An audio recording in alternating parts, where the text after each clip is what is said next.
So we ran into this problem in the last video that we have this gap right there. We know they should connect, but our calculator just cannot show it to us. So you have two options. You could either shift this graph up, and that looks like that would fill that gap a little bit, but then that's going to make all your coordinates off. So I think the better way to handle this will be to fill in that little section with a line. Now we know that this point right there, we already know the coordinates of that point from the work we did when we were finding our equation. Based off our equation, we know that point was 22, 44. So we already know the coordinates of one of our points. Right there, 22, 44. What we want to do is we want to approximate the coordinates of this point right there where our graph stops drawing. So if you use your arrow keys, you'll see you get a cursor on there, and I can move over and up to that point to try and approximate it. Do so. Move over, move up. What I do, since it kind of blocks the image, is I'm going to line it up first so that the top of that crosshair is lined up with that point, and then I'm going to use that x value. That x value appears to be 22.1.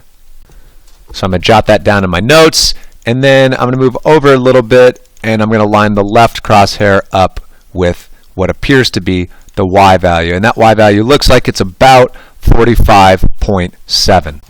So I know the 2 points that I want to try and connect with a line, and now I need to quit, and I need to go into my program. I need to edit it. Let's go down. So alpha down,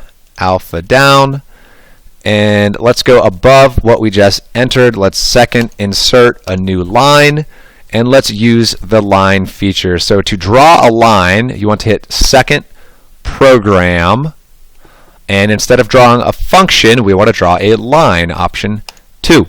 So to enter a line, you simply do x comma y comma x comma y. So I found one of my points to be, the first point was 22 comma 44. That was the first point. So 22 comma 44.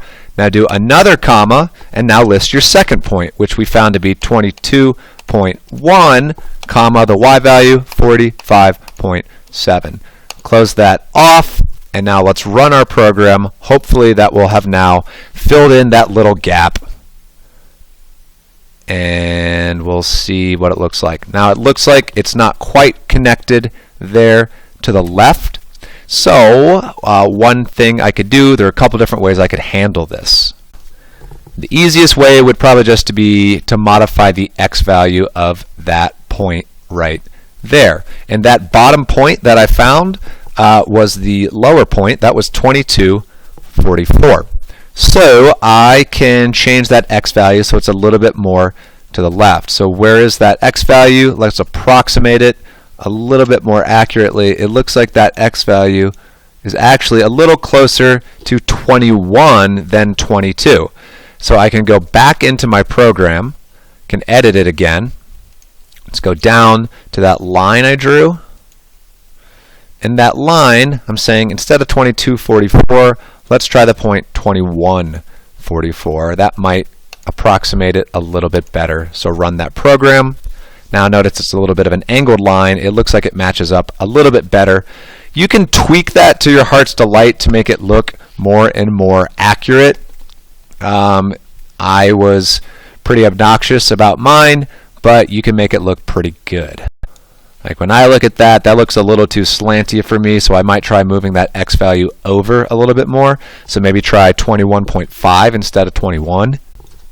So if I want to try that, I can go back to my program. Notice I can put my cursor on that comma right there, and I can do second insert, and then I can insert things. I can insert my 0.5 to try 21.5.